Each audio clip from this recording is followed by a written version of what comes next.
के पांव में गिर के प्रार्थना करता है, प्रभु तू मेरे घर चल, प्रभु तू मेरे घर चल, मेरी बेटी मरने पर। एक बाप होता है प्रभु के लिए,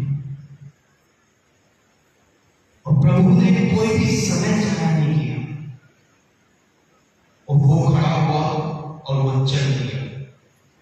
क्या यीशु ने इससे पहले कहीं भी ऐसी चंगाई नहीं करी थी कि वो यहां से बोल दो और वहां पे कोई चंगा हो जाए?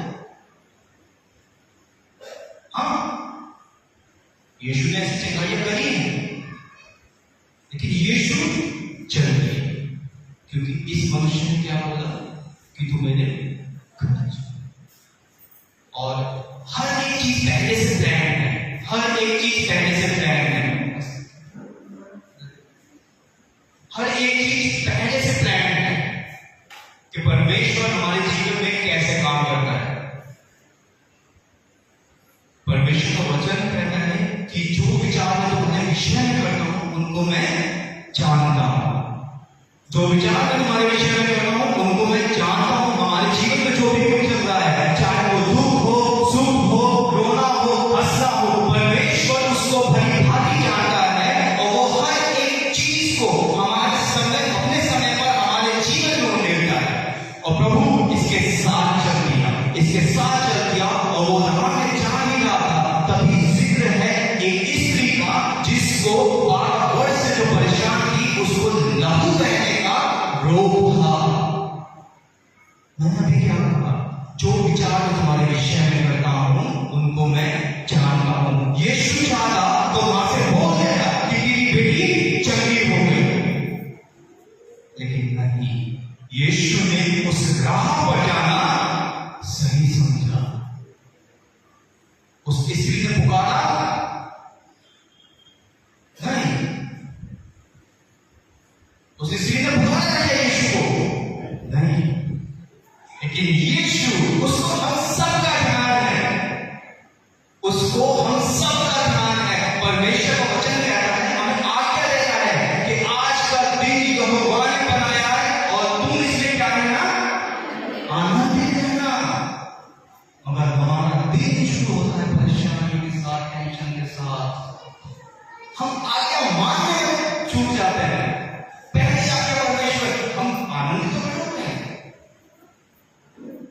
हम हर बात में लगते हैं कि क्या पहले आज्ञा परमेश्वर हर दिन शुरू होते पर कह देता है कि आज का दिन मैंने बनाया है, अब तुम बस इसमें क्या करना, आनंदित रहना। मगर हम पहली आज्ञा मानने में चूक जाते हैं। हम दिन की शुरुआत टेंशन के साथ करते हैं। फिलिप्पियों की पत्री उसका 14 अध्याय से 6 अध्याय के किसी बात की चिंता मत करना, ये आज्ञा है।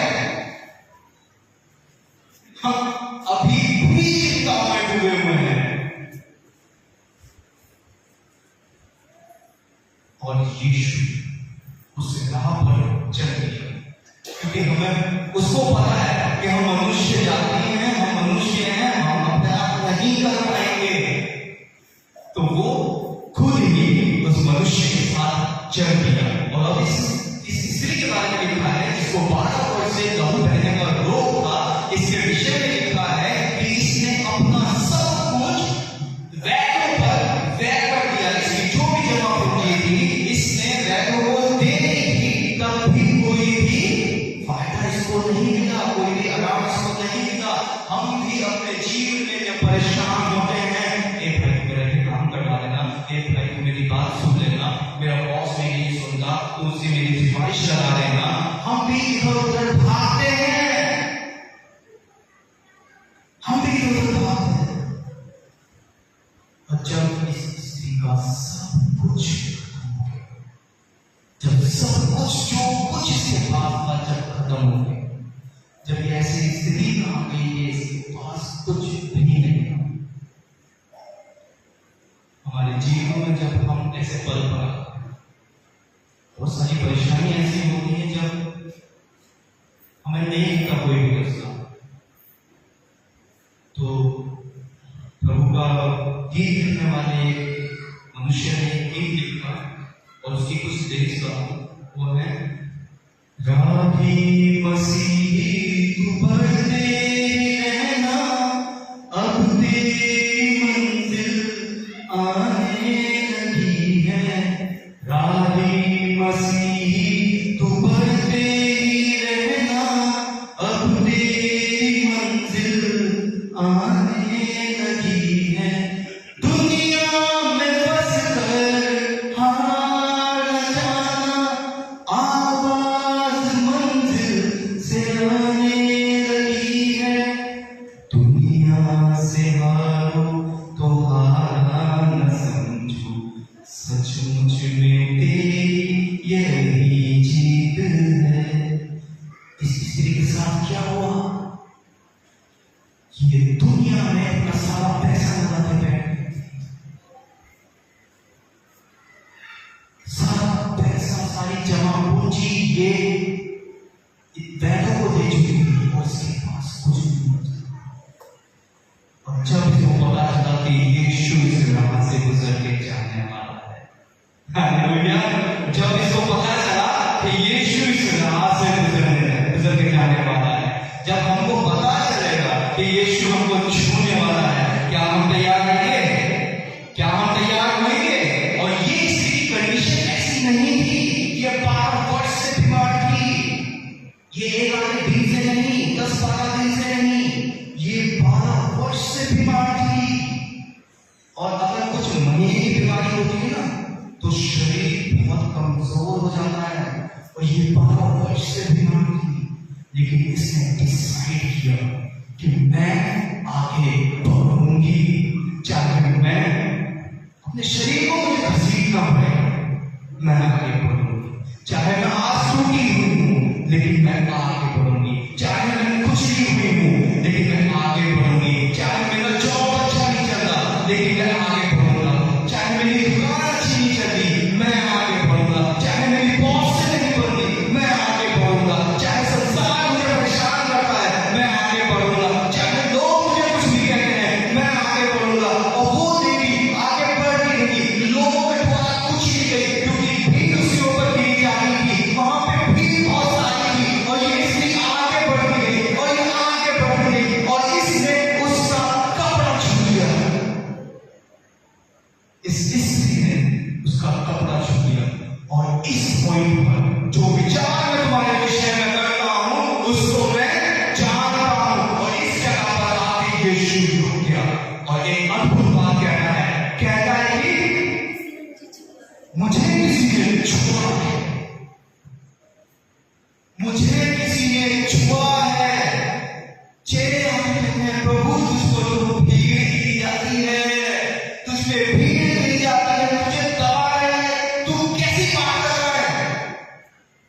ये कैसी बात कर रहा है? प्रभु तुझे भीड़ लगाई जा रही है, तू कह रहा है तुझे किसी ने छुआ है? भीड़ की कोई जरूरत नहीं है, भीड़ की कोई जरूरत नहीं है। अपना घुटने लगाओ और यीशु कहना, मुझे किसी ने छुआ है। और इस स्त्री ने उसका कपड़ा छू लिया। क्यों भीड़ में इंतजार करते हो? क्यों इंतजार करते हो कि कोई हमें लेके चलेगा? क्यों इंतजार करते हो कि कोई हमारे लिए घुट पुकारेगा, कोई हमारे लिए प्रार्थना करेगा? कि तुम्हारा युद्ध है, तुम्हें घुट पुकारना पड़ेगा। और यीशु को जैसे उसने छुआ, क्या लिखा है कि वो तुरंत चंगी हो गई। 12 वर्ष से कोई फर्क नहीं पड़ रहा था, जैसे यीशु को छुआ तुरंत चंगी हो गई। इतने समय से हम प्रार्थना कर रहे हैं, जवाब नहीं आ रहा, घुटनों पे आओ और देखो यीशु कैसे जीवन को बदलता है। हालेलुया, यीशु कैसे जीवन को बदल देता है। और ये तुरंत चंगी हो गई। यीशु ने कहा, मुझे किसी ने छुआ। गवाह भी जरूरी, गवाह होने भी जरूरी है। आपके जीवन में हम रोज सुबह उठ जाते हैं, हम रोज सुबह अपने हाथ से अपने दांत ब्रश करते हैं, हम रोज सुबह अपने हाथ से नहाते हैं, हमारी बॉडी इतनी अच्छी चल रही है, ये भी एक गवाही है। एक बार की बात है, जैसे मैंने बताया तो वहां पर पास्टर जो है एक मौका देते हैं कलीसिया को, क्या आइए और जीवन की गवाही। परमेश्वर को अर्पण करें और लोगों के साथ साझा करें। तो लोग आते थे और अपनी गवाही देते और ठीक है, परमेश्वर की महिमा होती है। एक दिन भाई साहब ने कलीसिया को इनवाइट किया कि आइए अपनी गवाही जो आपके जीवन में हुआ है तो कलीसिया के साथ साझा करिए। कोई नहीं, कोई भी नहीं आया। और परमेश्वर धन्यवाद हो कि ना ही कोई बीमार था, ना ही किसी का एक्सीडेंट हुआ, ना ही किसी के घर में मौत हुई, ना ही किसी के घर में कोई परेशानी है। परमेश्वर धन्यवाद हो, लेकिन कोई भी गवाह नहीं। मैं खड़ा हुआ, मैं पहुंचा, मैंने कलीसिया को बोला और कहा कि अच्छी बात है किसी घर में परेशानी नहीं आई, लेकिन परमेश्वर के गवाह बनने के लिए क्यों अपने जीवन में हादसों बन जाता है? क्यों आप हादसों बन जाते हो कि तुम्हारे जीवन में जब कोई हादसा आएगा और फिर तुम परमेश्वर को पुकारोगे कि परमेश्वर तुम्हें निकालेगा, फिर तुम चर्च में आके परमेश्वर के गवाह बनने खड़े होगे? क्यों? हम हर दिन परमेश्वर के गवाह हैं। प्रभु यीशु ने हमें क्या आज्ञा दी कि पृथ्वी के छोर तक जाके मेरे गवाह बनो। तो हर दिन हम उसके गवाह हैं। कोई भी हमें पूछे, हमारे स्कूल में एक टीचर है, उनसे मैंने इसे पूछा, मैम आप कैसी हैं? मैंने आज तक किसी को पूछा ऐसी बात नहीं, तो उन्होंने क्या कहा? परमेश्वर में आनंदित। इससे बड़ी क्या बात हो सकती है जब परमेश्वर के लोग ऐसे बोले, हम पूछे, हमसे कोई पूछे कि आप कैसे हैं? हम बोले परमेश्वर में आनंदित। हालेलुया। तो हमको हर समय परमेश्वर में आनंदित और उसके गवाह। जब हम ऐसे बोलते हैं हम परमेश्वर में आनंदित हैं, हम ऑटोमेटिकली उसके गवाह बन जाएंगे। अरे ये कैसा परमेश्वर है एक बात जिसमें ये हमेशा आनंदित रहते हैं, हम उसे गवाह कहते हैं। यीशु ने पूछा मुझे किसी ने छुआ, और ये स्त्री उठी, इसने जान लिया कि मुझ पर कैसी भलाई हो रही है, और ये आती है और कहती है कि प्रभु मैंने प्रभु 12 साल से इतनी परेशानियां थी, सब कुछ लेकिन मेरा विश्वास था प्रभु, जब जैसे ही मैंने कपड़े को छूंगी चंगी हुई। प्रभु ने इसे दुआ करी नहीं, प्रभु ने इसे और कुछ बड़ी बात कही कि स्वर्ग का ये सब ऐसा नहीं, कुछ नहीं। क्या वर्ड बोला प्रभु ने? तेरे विश्वास ने तुझे चंगा किया है, तेरे विश्वास ने तुझे चंगा किया है। किसी भी चीज की जरूरत नहीं, आप और आपका विश्वास हर एक युद्ध को शून्य कर देगा, हर एक युद्ध को शून्य कर देगा। आप और आपका विश्वास। प्रभु का वचन कहता है यदि तुम राई के दाने का भी विश्वास है। प्रभु ने कोई बहुत बड़ी मांग करी ही नहीं है। प्रभु को बताया था इसके पास राई के दाने का विश्वास होगा तो सारा युद्ध तो मैं लड़ूंगा। लेकिन प्रभु को राई के दाने की बात करी है, कुछ और हो सकता था। वो सोचिए बहुत सही बात, लेकिन राई का दाना बहुत ज्यादा छोटा होता है, और अगर आप अपनी हथेली में उसको देंगे तो वो आपकी हथेलियों में जो गैप हो जाए वो इसमें से भी हो सकता है, बहुत छोटा होता है वो। इसीलिए तो हमने राई के दाने की बात करी है, क्योंकि हम कुछ भी परेशानी सुनते हैं सबसे पहले हमारे विश्वास पे चोट लगती है, सबसे पहले हमारे विश्वास पे चोट लग जाती है कि प्रभु मैं तो आराधना करता था, प्रभु तेरे चर्च में प्रभु आराधना करता था, प्रभु मैं तो प्रचार करता था। सबसे पहले हमारा राई के दाने पे चोट लगता है। और यहाँ पर ये स्त्री बिल्कुल चंगी हो गई, बिल्कुल चंगी हो गई, इसका लहू बहना बंद हो गया, और यहाँ पे हालेलुया कहने लगे हैं, परमेश्वर की स्तुति हो। 12 वर्ष से बीमार स्त्री चंगी हो गई। प्रभु ने महान काम हुआ है, यहाँ पर बहुत बड़ी चंगाई हुई है, और यहाँ पर परमेश्वर की स्तुति की जा रही है। लेकिन अचानक से इंसान से भागता इंसान, एक इंसान आता है याद के पास और कहता है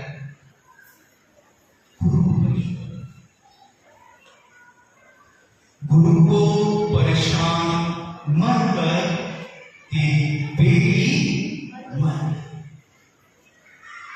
यार भी क्या बीत रही होगी। वो गया, उसने परमेश्वर को पुकारा, उसने विनती की और प्रभु उसके साथ चल गया और रास्ते में उसने इतना बड़ा मिरेकल देखा, उसने इतना बड़ा मिरेकल देखा। यहाँ पे लोग भक्ति स्तुति के गाने गा रहे हैं, यहाँ पे लोग प्रेज़ द लॉर्ड चिल्ला रहे हैं, यहाँ पे परमेश्वर की स्तुति की जा रही है और इसके घर में इतना बड़ा हादसा हो गया।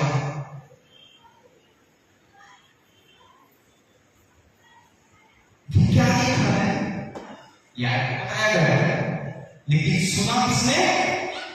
यीशु ने। और यीशु ने सुना और क्या कहा?